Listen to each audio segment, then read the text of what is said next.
Hello everyone, I'm EdwardStarcraft and I'm here with a video tutorial on how to 2gate Robo against a Terran player. Here we go. We are on the map Metalopolis. I'm going to make sure that I'm not going to get supply blocked. I'm at 9 supply, so I'm going to build my first pylon at 9 supply mark. Continuously produce probes at the same time. You actually will have a quick gap after you build your first pylon and continuously building probes, and that kind of sucks, but that's the way that the game works. So now what we're going to do is we are going to go for the 2gate Robo, which is a great build against Terran players, and it's very flexible, it's very safe, and it leaves you in a great position versus a Terran player. So what we're going to do, we're going to use our first chrono boost on probes.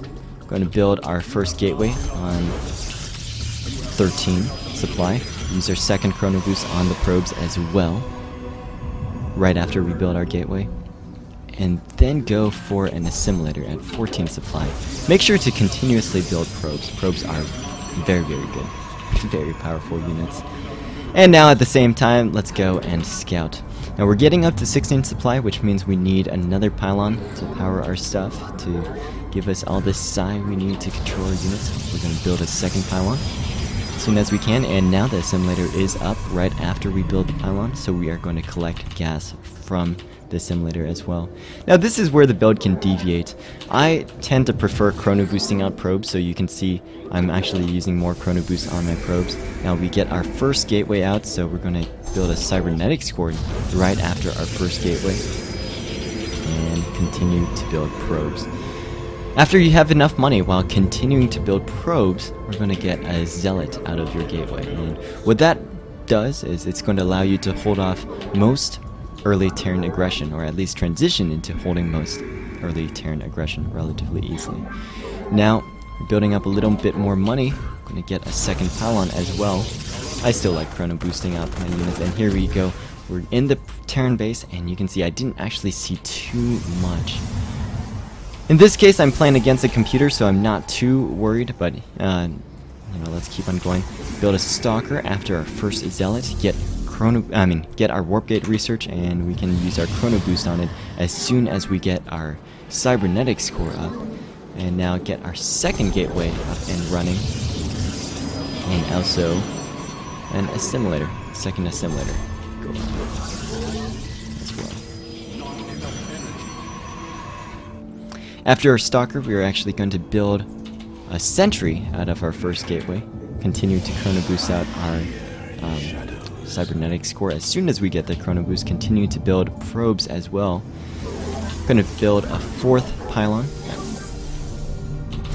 Continue powering our stuff, and now we should be developing enough resources very, very soon to go get our robotics facility.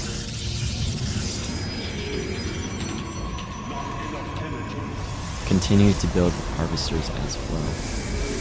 So now we have 2 gateways. It's kind of up to you what units to build. I'm going to be building another 2 zealots.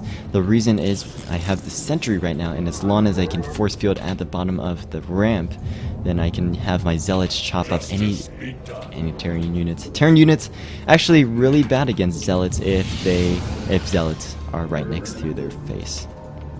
So at the same time, you can see that I'm actually building up a decent amount of resources. I'm going to continue building pylons as well.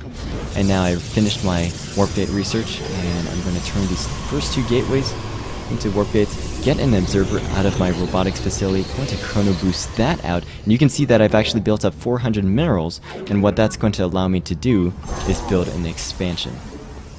Now, I do have this observer coming out of my warp gate, get 2 more sentries as well since I have the gas.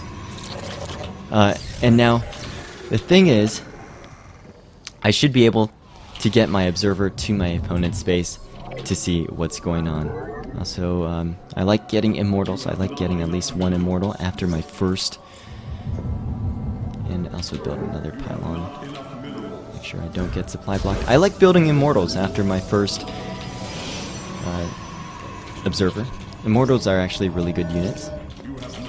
you can see that I'm actually having trouble spending a lot of my money without these units. Now I do see a push coming out from him. I don't see too many units, so I'm not too afraid. But when this observer gets to your opponent's base, usually what you want to do is check to see if your opponent is going for a 1 base all-in. If he's going for like a 3 racks or something like that. And right now this guy has 1 barracks, 2 factories, which is a bit strange. And if he is going for something like a 3 racks, which is very powerful 1 base push, you can cancel this Nexus, build a robotics bay, and tech up to 1 base Colossus. You don't actually need extended Colossus range if he's going to be 1 basing. Don't actually need it. All you need is just Colossus without range. Now I do have my expansion up. So yeah, if he's going for a strong 1 base push, you can cancel your Nexus and tech up to Colossus. Otherwise, now you have a decent number of units, you have an expansion, which is going to get you double the income really quickly, and now you can do things like, oh, now I can tech up to Colossus as well, since I have 2 bases, so Robotics Bay. And then we can transition this 2-gate Robo into a very powerful 2 base timing push, which would be once you get the extended range for your Colossus. So let's keep on going. Build another pylon, get these 2 gas geysers as well. And robotics bay nearly complete.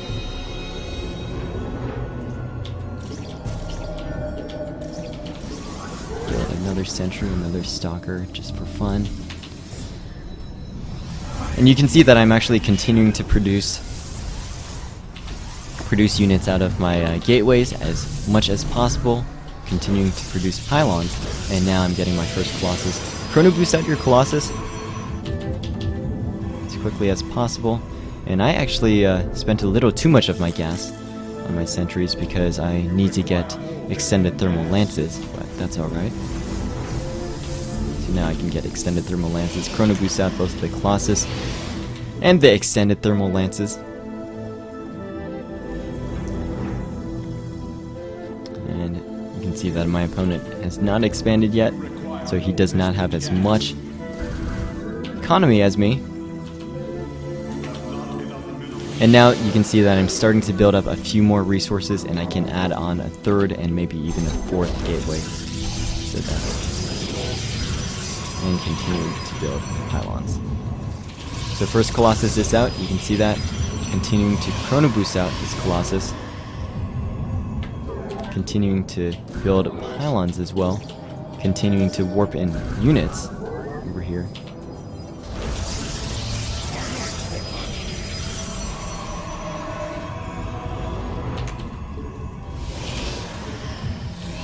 And now you can see that I'm going to have 2 Colossus and also a decent sized army, and I'm going to get extended thermal lances up soon.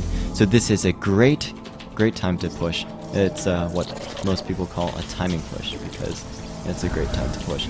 Now oh no, I don't have a...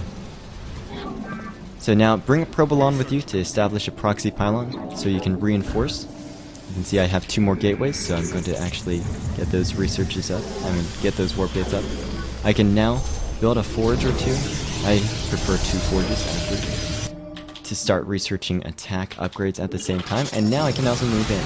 So here comes my army. I want to regroup everything, so I have my Colossus with my army. And now here we go. Off the Guardian Shield, force field, so they cannot run away. And you can see I basically won. Make sure you're continuing to macro up in the background.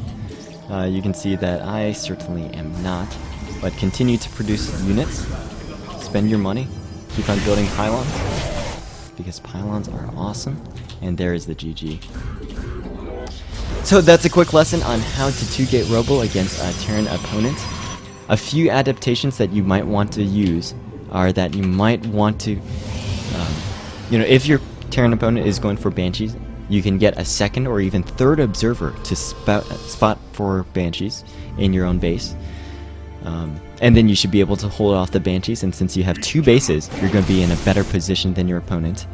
Also, another thing that you might want to do, well, I could look towards towards getting a third anytime soon.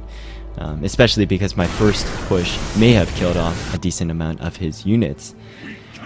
And, you know, right, so once you get these researches up, you can also get a Twilight Council to get even more attack and armor researches for your units. And just make sure you keep on warping in units as much as possible. Make sure that this number over here on the right side always stays at 0. If you have extra money, just build more gateways, more expansions. And usually it's a good idea to expand while you push. So while I was pushing, I could have built another base, and even though I might not have won the first attack, then I'd reduce both of our armies down to small sizes, so he wouldn't be able to attack into my army, and then I'd be able to expand and have a safe expansion. So hopefully that was a useful tutorial. Hopefully that was informative as well. And really, the 2gate Robo, one of the best builds against a Terran player, and it can get you really, really far. You can get into Masters just by doing this build and executing it well. Thanks, and I hope that was an informative lesson. And thank you for watching.